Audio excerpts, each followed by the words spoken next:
On a chilly morning in 1948, a man walking his dog along Somerton Beach near Adelaide, Australia, saw something strange. A well-dressed figure lying in the sand, head propped against a seawall, legs neatly crossed, as if he had simply fallen asleep. By the end of that day, police realized this wasn't a nap. The man was dead.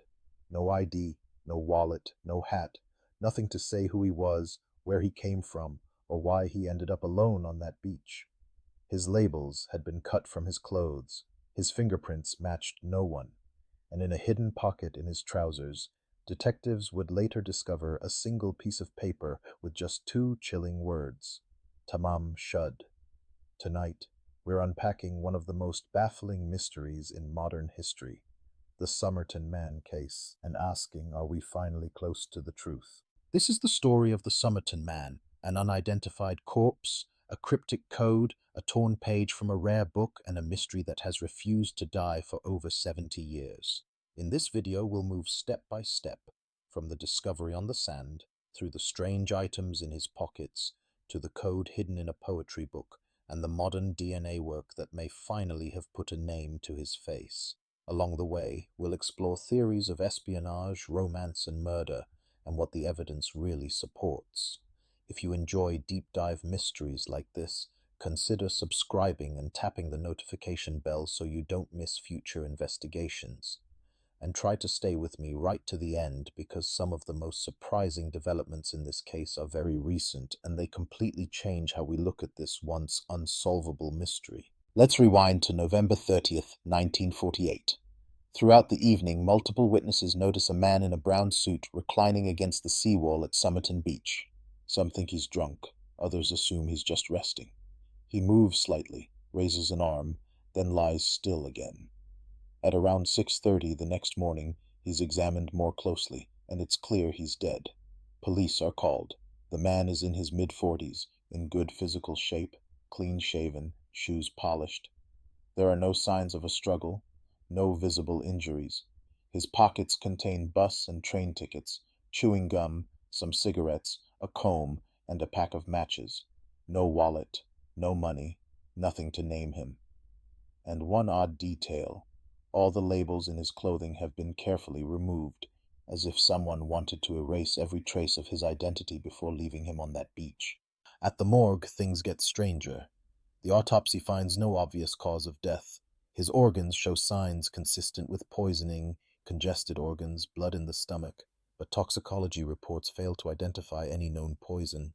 If he was poisoned, it may have been a rare or rapidly degrading substance, something that leaves almost no trace. Importantly, there are no needle marks, no signs of violence, nothing to suggest he'd been robbed or assaulted. He's in good health otherwise, with well-muscled calves and oddly wedge-shaped toes, features consistent with someone who wore tight shoes or perhaps frequently danced or ran. His teeth don't match any dental records. His fingerprints go nowhere. Police are stuck. They have a body, but no name, no clear cause of death, and no immediate connection to any missing person. That's when a small, hidden pocket in his trousers gives them their first real clue. Sewn into the waistband of the Somerton Man's trousers is a tiny, fob-sized pocket, almost invisible unless you're looking for it. Inside, investigators find a small, rolled-up piece of paper. Unfurling it, they see two printed words in elegant Persian script and transliteration: Tamám Shud. It's not handwritten. It looks torn from a book. Experts quickly identify the phrase as Persian, meaning ended or it is finished, and trace it to a particular work, the Rubaiyat of Omar Khayyam, a book of poetry popular in the early 20th century. Suddenly the case takes on a literary, almost theatrical quality, as if the dead man had left a final deliberate message. For whom, and about what, no one can say. Was it a poetic suicide note, a signal in some secret code, or a taunting signature left by someone who never expected to be identified? Police release photographs and plaster casts of the Somerton Man's face to the media. Newspapers run the story nationwide. The mystery man of Somerton Beach. Tips flood in, but every promising lead collapses. No missing person report matches his description. No one claims the body. Authorities arrange a public viewing, hoping someone will recognize him, but visitors either draw a blank or convince themselves they knew him when they didn't. Meanwhile, detectives track down the publisher of the Rubaiyat, attempting to trace the exact edition that Tamám Shud came from. They discover that the fonts and layout match a rare New Zealand printing produced in limited quantities. But this only deepens the mystery. Why would a man carrying a torn line from a rare book die anonymously on an Australian beach? And if the page came from a specific copy, where was the rest of the book? That missing Rubaiyat becomes the next crucial piece of the puzzle. Months pass before a significant break. A man in Adelaide reports that someone left a copy of the Rubaiyat of Omar Khayyam on the back seat of his parked car around the time of the Somerton Man's death. The last page is torn out. Police compare it to the slip from the dead man's pocket. It's a perfect match, but this book holds more. On its back cover, faint indentations reveal a series of seemingly random letters written in pencil, plus a local phone number. Enhanced photography and painstaking tracing reveal a short sequence of lines like a crude cipher, letters grouped in rows, some repeated patterns, no obvious words. Cryptographers, including experts who worked on wartime codes, try to break it. To this day, no one has definitively decoded it. Was it a one-time pad, a personal shorthand, or meaningless scribbles? Whatever it is, that code has become the beating heart of the Somerton mystery. The phone number leads police to a young nurse living in the Adelaide suburb of Glenelg, not far from Somerton Beach. Publicly, she's known by a pseudonym Jestin, or Jessica, to protect her privacy. She insists she doesn't recognize the dead man, though some officers later claim she seemed shocked when shown the bust of his face. She admits she once owned a copy of the Rubaiyat, which she gave to a man named Alfred Boxall during World War II. Investigators rush to locate Boxall, fearing he might be dead too. Instead, they find him alive in Sydney, very much unharmed, and still holding his copy of the Rubaiyat, complete and intact. So whose book ended up in that car? And what was the real connection between the nurse, the unknown man, and this cryptic message of endings? The trail points toward a hidden chapter in her life and possibly to espionage. The espionage theory grows from a web of coincidences and Cold War paranoia. Somerton Beach lies near important military and industrial sites, including a weapons testing range. The late 1940s were thick with spy activity worldwide. The Somerton Man carried no ID, his clothing labels were removed, and he may have been killed by an untraceable poison, details that feel like tradecraft.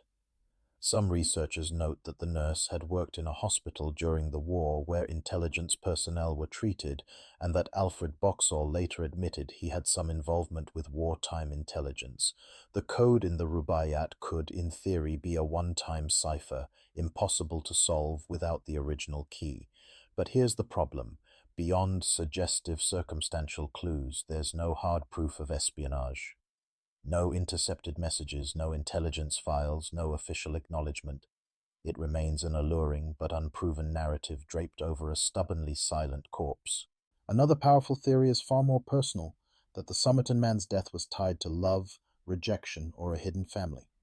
The nurse, Jessica, later had a son whose facial features, especially the ears and teeth, struck some researchers as remarkably similar to the Somerton Man's, sparking speculation that the dead man might be the boy's biological father.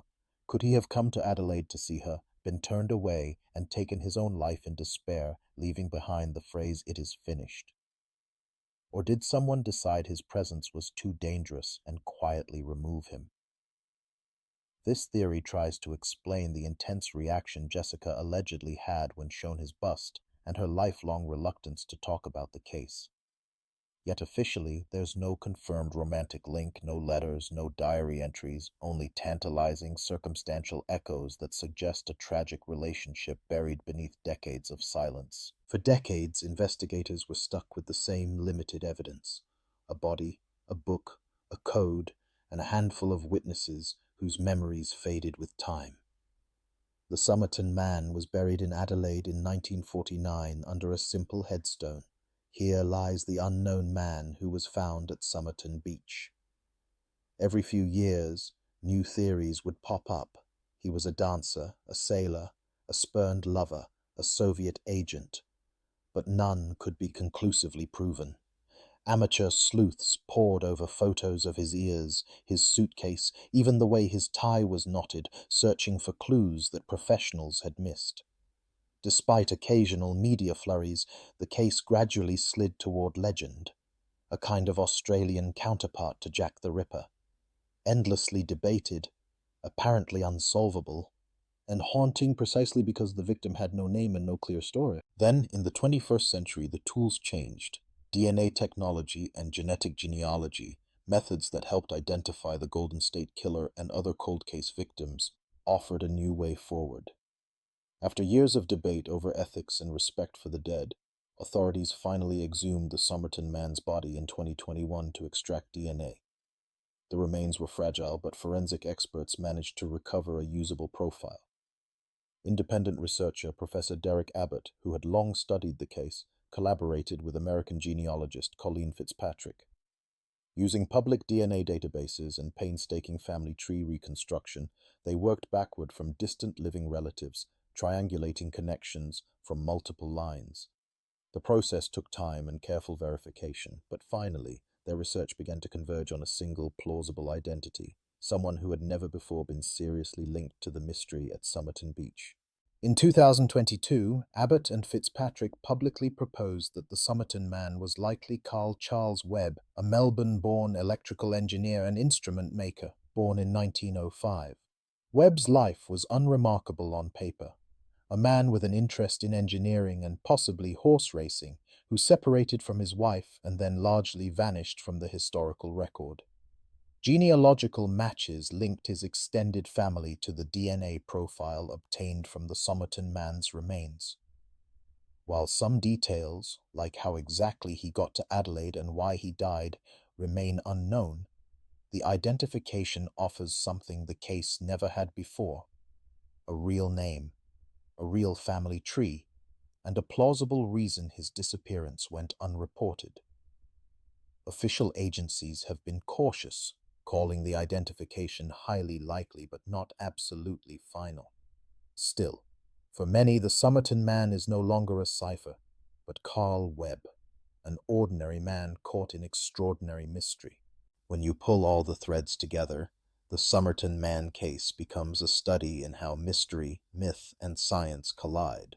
We have a body found in perfect, almost staged repose, clothing stripped of labels, a hidden pocket holding a final phrase, Tamám Shud, it is finished. We have a rare book, a baffling code, a nurse with secrets, and a swirl of Cold War-era suspicion that birthed enduring spy stories. For decades, we had no name at all.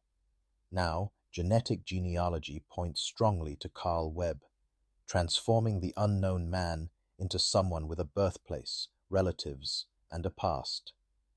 Yet the core questions remain open. Did he die by suicide or poison administered by another hand? What did that code mean, if anything?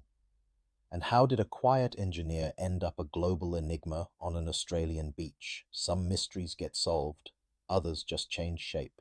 If you've stayed with this story to the end, you now know why the Somerton man has obsessed detectives, historians, and internet sleuths for generations. Whether you lean toward the spy theory, the tragic love story, or the ordinary man in extraordinary circumstances explanation, the case shows how a single unanswered question, who was he, can echo for decades. I'd love to hear your thoughts. Do you think the Carl Webb identification is correct? What's your best guess about that mysterious code and how he really died? Let me know in the comments and tell me which mystery you want covered next. If you found this deep dive valuable, please hit like, subscribe, and turn on the notification bell so you don't miss future investigations. Share this video with someone who loves unsolved cases, and together, maybe we'll help push the next cold case a little closer to the truth.